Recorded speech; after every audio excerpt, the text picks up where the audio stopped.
Dalla marca trevigiana un distillato di idee per superare la crisi.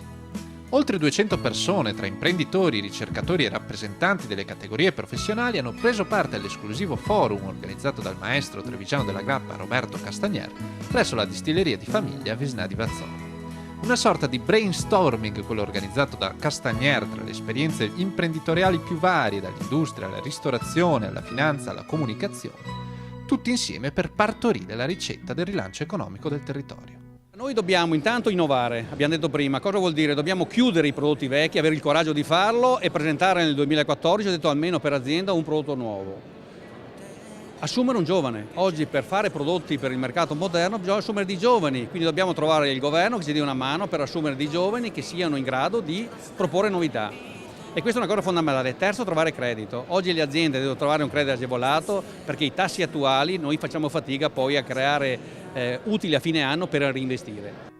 Nuovi prodotti, flessibilità, investimenti, nuove assunzioni, obiettivi veri da perseguire con strumenti concreti, come ad esempio il corso di formazione per specialisti dell'export organizzato da Castagner insieme ad Unindustria. Abbiamo studiato un progetto, una sorta di mini master con il quale pensiamo di offrire ai nostri associati che è del settore agroalimentare ma anche del settore del mobile, delle figure professionali che siano in grado di affrontare i mercati stranieri. Il Veneto chiuderà il 2013 con una perdita di PIL di 1,5 punti rispetto al 2012, ma il messaggio è di guardare al futuro con ottimismo, calibrando le azioni e soprattutto individuando obiettivi comuni, perché solo insieme si va lontano.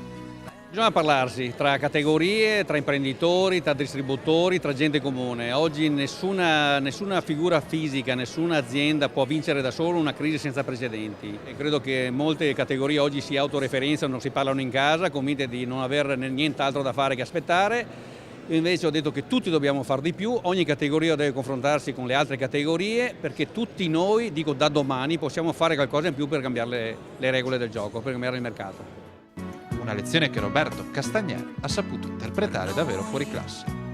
Castagner concorre per il pallone d'oro, è inutile, è un grande non solo del marketing, non solo come imprenditore, non solo nel fare rete, ma soprattutto quello che mi preme così far conoscere al pubblico, che è un grande anche da un punto di vista del rapporto fra impresa e società, una società che esprime dei bisogni e lui ha una sensibilità che è assolutamente al di fuori del normale.